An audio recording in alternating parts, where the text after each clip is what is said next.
Halo viewers, balik lagi sama aku Susubila Hayatina. So, di video kali ini kita bakal ngebahas tentang rangkaian simulasi konverter AC ke AC satu fasa menggunakan simbol MATLAB. Nah, tujuannya itu adalah untuk memahami bagaimana sinyal AC bisa dikonversi dan dikontrol menggunakan komponen-komponen elektronika daya. Namun sebelum kita lanjut ke contoh rangkaiannya dan penjelasan cara kerjanya maupun nanti gambar hasilnya gimana, nah saya bakal ngejelasin dulu nih sebenarnya apa sih itu konverter AC to AC. Jadi, konverter AC ke AC satu fasa adalah rangkaian elektronik yang mengubah sinyal listrik AC menjadi AC lagi, tanpa dengan tegangan atau frekuensi yang berbeda dari sumber aslinya. Artinya itu, bentuk gelombangnya masih AC, tapi bisa lebih kecil, lebih besar, atau lebih lambat dari sumber aslinya. Intinya itu tuh, jadi intinya inputnya AC, outputnya itu juga AC, tapi sudah diolah sesuai kebutuhan. Nah, contoh alat yang menggunakan konverter AC to AC itu kayak dimmer lampu. Nah, itu digunakan untuk mengatur terang redup lampu pijar. Lalu ada juga pengatur kecepatan kipas angin. Nah, sama seperti dimmer, tapi beban yang diatur adalah motor induksi satu fasa. Terus ada juga di pengatur suhu pemanas atau heater controller. Nah, tegangan AC itu dikontrol supaya elemen pemanas tidak selalu menerima daya penuh. Dengan begitu, suhu bisa tetap dijaga tanpa on-off kasar. Nah, oke, baik.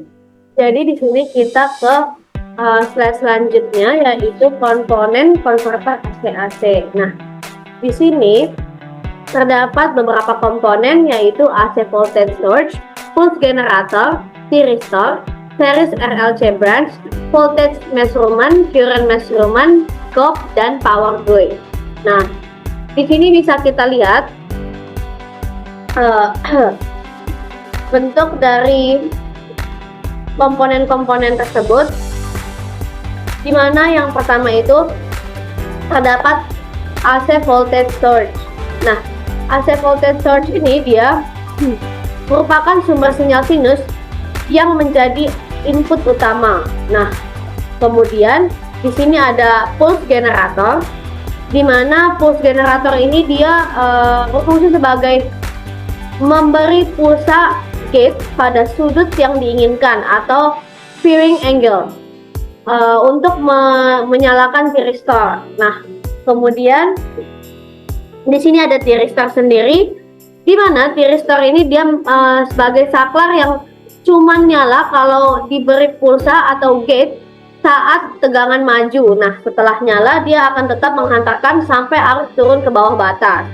Nah, itu dia fungsi dari thyristor.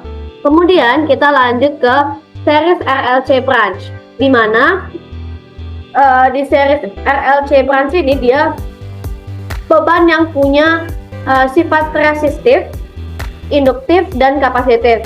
Nah, di mana dia ini membuat arus atau tegangan jadi agak melengkung dan ada delay fasenya.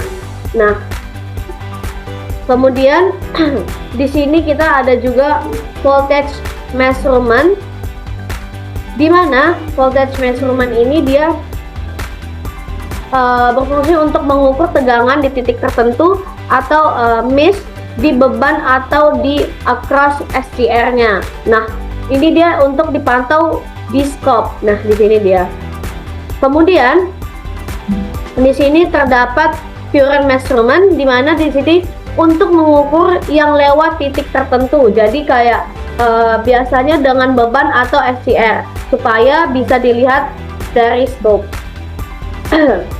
Nah, kemudian di sini ada scope sendiri, di mana scope itu dia menampilkan gelombang tegangan atau arus yang akan diukur. Nah, di sini.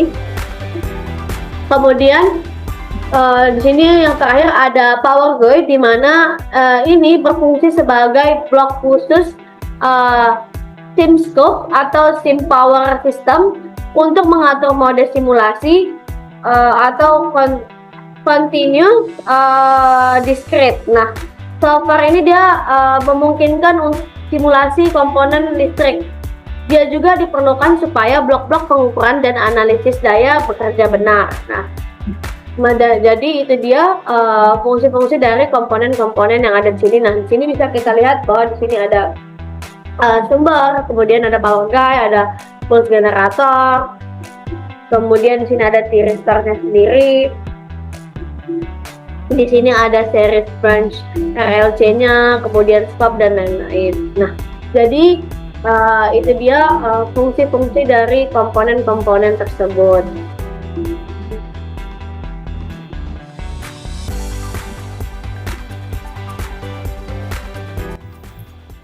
Baik, di sini saya akan menjelaskan cara kerja dari rangkaian konverter AC to AC. Yang dimana pada rangkaian ini menggunakan dua SCR yang dipasang anti paralel.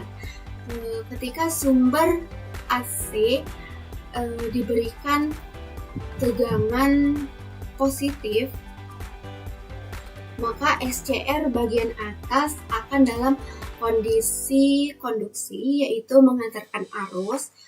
Tetapi SCR atas akan menyala ketika menerima pulsa dari puls generator ini. Setelah SCR atas menyala, maka setengah dari gelombang positif akan diteruskan ke beban resistor. Nah, untuk sisanya akan terpotong sesuai dengan sudut penyalaannya. Yang dimana pada setengah siklus negatifnya, yaitu pada saat sumber berubah menjadi negatif, yaitu kondisi berbalik, SCR atas ini akan mati sementara, SCR bawahnya akan menyala, sehingga SCR bawahnya ini yang akan menerima puls G dari puls generator 1 dan akan mulai menghantarkan, sehingga sebagian gelombang negatif diteruskan ke beban. Nah, dengan cara ini tegangan keluaran yang diterima resistor tetap berupa AC, tetapi bentuk gelombangnya terpotong sesuai sudut penyalaan alfanya. Baik, untuk gelombang yang pertama ini merupakan gelombang tegangan sumber, yaitu AC yang berbentuk sinus murni, menunjukkan sinyal inputnya ideal. Ini merupakan gelombang pertama yang warna kuning ini, teman-teman. Untuk gelombang kedua yang warna ungu ini merupakan tegangan hasil switching dari saklar yang dikendalikan oleh pulse generator, sehingga bentuknya tidak halus, teman-teman. Kita bisa lihat di sini karena tegangan itu hanya mengalir saat saklar on dan berhenti saat off, jadinya dia tidak halus. Untuk gelombang yang terakhir atau yang ketiga, ini yang biru ini merupakan respon beban RLC terhadap tegangan tersebut, terhadap tegangan ini, teman-teman. Karena adanya induktor dan kapasitor tersebut, arus dan tegangan menjadi lebih arus atau tegangan beban menjadi lebih halus dan sedikit tertunda fasenya dibanding dengan inputnya. Secara keseluruhannya, ketiga gelombang ini menunjukkan bagaimana sumber AC dirubah menjadi sinyal terkendali oleh saklar elektronik dan bagaimana beban RLC merespon perubahan tersebut.